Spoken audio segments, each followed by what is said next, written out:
Ya, halo pemirsa, jumpa kembali dalam The Central Bank. Saya Kania Sutisnawinata dan pemirsa saat ini saya sudah bersama dengan Deputi Gubernur Bank Indonesia, Peri Warjio, untuk membahas mengenai prospek dan tantangan industri syariah. Halo Pak Peri. Halo. Terima kasih telah meluangkan waktu untuk berbincang-bincang bersama kami dalam The Central Bank.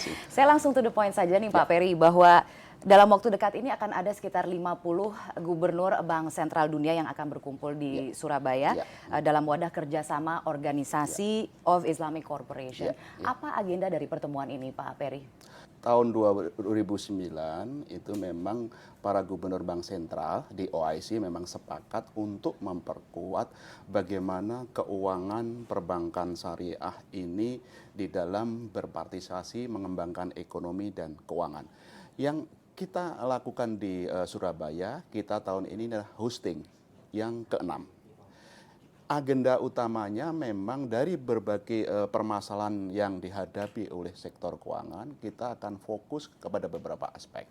Satu adalah bagaimana memperkuat kebijakan makroprudensial di sektor keuangan khususnya perbankan. Bagaimana kita menggunakan berbagai instrumen makroprudensial, misalnya financing to ratio untuk menggerakkan pembiayaan di sektor keuangan syariah, maupun juga memperkuat berbagai kebijakan di dalam memperkuat stabilitas sistem keuangan. Agenda yang lain adalah bagaimana kita mengembangkan financial deepening, termasuk juga financial inclusion. Yang akan kita angkat adalah bagaimana zakat dan wakaf ini bisa kita mobilisasi dengan prinsip-prinsip yang best practice untuk digunakan dalam pengembangan keuangan maupun ekonomi keuangan syariah. Nah, ini adalah agenda utama di dalam pertemuan gubernur-gubernur Bank Sentral OIC yang ke-6. Bank Indonesia menggunakan event ini sekaligus untuk menunjukkan komitmen dari Bank Indonesia di dalam mengembangkan ekonomi dan keuangan Indonesia. Kita mempunyai visi untuk Indonesia ini sebagai pusat ekonomi dan keuangan global.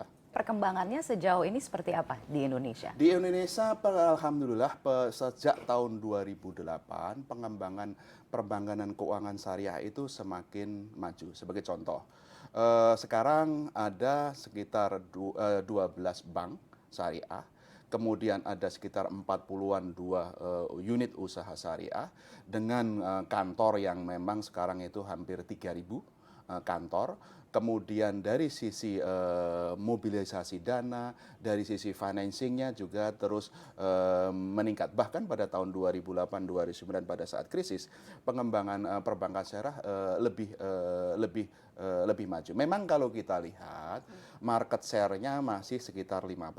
Tapi kalau dibandingkan tahun 2008 itu sudah mengalami peningkatan mungkin hampir 2 atau 3 kali lipat gitu ya. Seperti itu. Nah, kita ingin memperkuat ini bagaimana perbankan keuangan syariah dengan membahas mengenai berbagai produk keuangan syariah, termasuk juga tadi dalam workshop dalam rangka governor meeting of OIC, yaitu memperkuat makroprudensial, memperkuat bagaimana prinsip-prinsip pengawasan maupun juga financial inclusion di dalam keuangan syariah. Ini satu series kegiatan.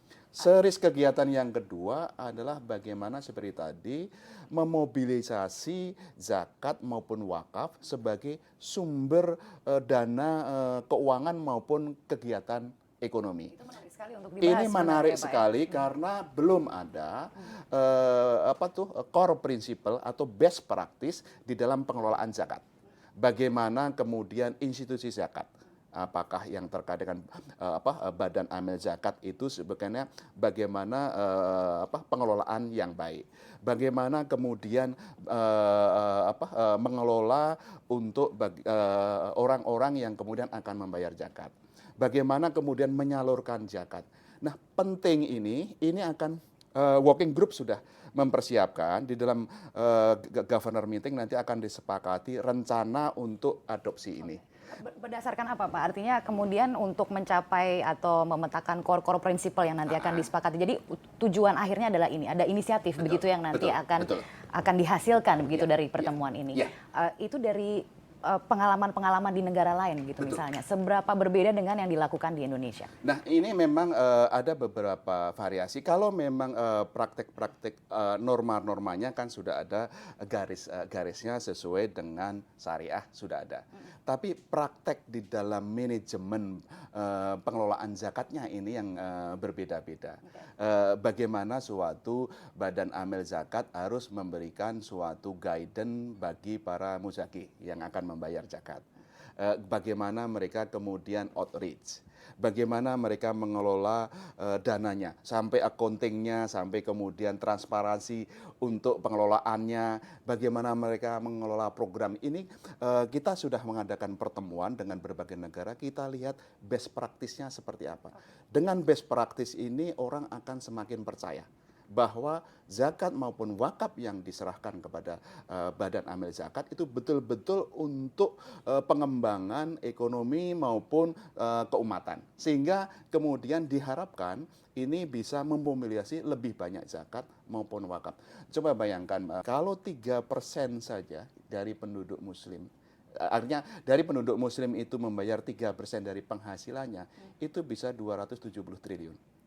Sekarang baru jadi ini yang dikejar hanya zakat profesi atau zakat-zakat yang lain? Semua jenis zakat. Semua jenis apakah zakat profesi, zakat kemudian pertanian, zakat perdagangan maupun berbagai jenis zakat. Sehingga maksud kita adalah dengan best practice ini kepercayaan masyarakat akan semakin tinggi sehingga orang tidak akan segan untuk membayar zakat karena memang zakat akan betul-betul dikelola. Tadi, best practice. Oke, Pak Peri mengatakan potensinya sebesar itu 270 triliun. Pada kenyataannya yang bisa terkumpul sejauh sekarang ini baru 2,7 triliun. Baru 2,7 dari 270. Less than 2%. Apa kendalanya, Pak? Ya tentu saja kan sekali lagi berbagai pengelolaan dari badan amil zakat memang bervariasi.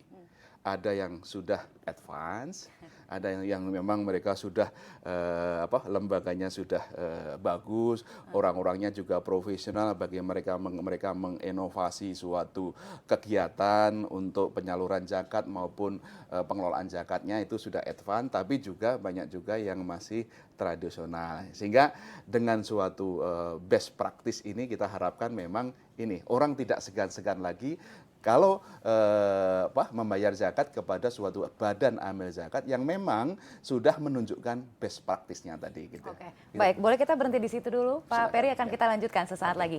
Pemirsa tetaplah bersama kami, The Central Bank akan segera kembali selesai pariwara berikut ini.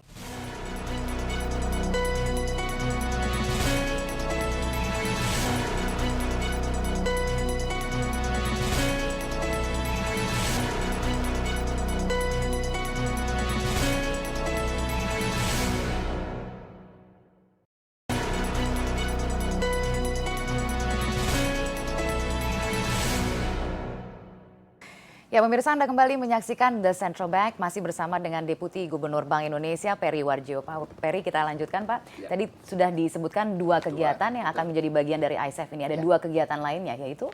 Ya, dua kelompok kegiatan yang lain adalah yang ketiga. Yang pertama tadi penguatan perbankan keuangan syariah, yang kedua mobilisasi wakaf dan zakat. Yang ketiga adalah bagaimana memperkuat dan mengembangkan ekonomi syariahnya. Dan salah satu pendekatan yang ingin kita lakukan, ekonomi syariah itu kan bisa bervariasi antara yang besar, yang menengah maupun yang kecil. Nah, kita akan banyak fokus ini adalah bagaimana mengembangkan keekonomian dari pesantren. Nah, pesantren-pesantren ini selama ini juga sudah masuk juga tidak hanya masalah pendidikannya, tapi juga masalah kegiatan ekonominya. Apakah melalui kegiatan-kegiatan perdagangan, kemudian industri, bahkan juga ada yang masuk juga untuk BMT misalnya, seperti itu. Nah, kita akan kembangkan ini secara integrasi, bagaimana memperkuat kewirausahaan. Cara-cara yang dikembangkan? Ya, itu makanya ini yang kita akan ada beberapa kegiatan, misalnya temu pesantren. Berbagai pesantren yang sudah mengembangkan kewirausahaan akan menularkan, menjelaskan bagaimana mengembangkan kewirausahaan di pesantren. Demikian juga kita akan masukkan juga berbagai kegiatan keuangan inklusif. Bagaimana pengembangan UMKM, karena Bank Indonesia juga berperan di sini. Juga bagaimana kita mengembangkan kegiatan-kegiatan yang sistem pembayaran, e-payment, lembaga keuangan digital dan segala macam. Jadi secara terintegrasi kita akan mengembangkan ekonomi syariahnya dengan berbagai pesantren. Kita akan ada sarasean, ada temu mengenai pesantren, kekuatan keuangan inklusif dan berbagai kegiatan, bahkan juga expo para UMKM yang mengembangkan ini, sehingga betul-betul bahwa ini adalah potensi yang bisa kita kembangkan di Indonesia. Di samping kita kegiatan ekonomi besar mengenai penerbitan sukuk maupun yang lain-lain. Itu kegiatan-kegiatan yang ketiga. Yang keempat, yang terakhir, tidak lupa kita ingin mengembangkan juga keilmuannya, research and development-nya. Kita akan ada beberapa seminar yang terkait dengan berbagai kegiatan, apakah terkait dengan ekonomi syariahnya, tinjauan literaturnya, kemudian berbagai seminar yang terkait menjelaskan berbagai hasil riset.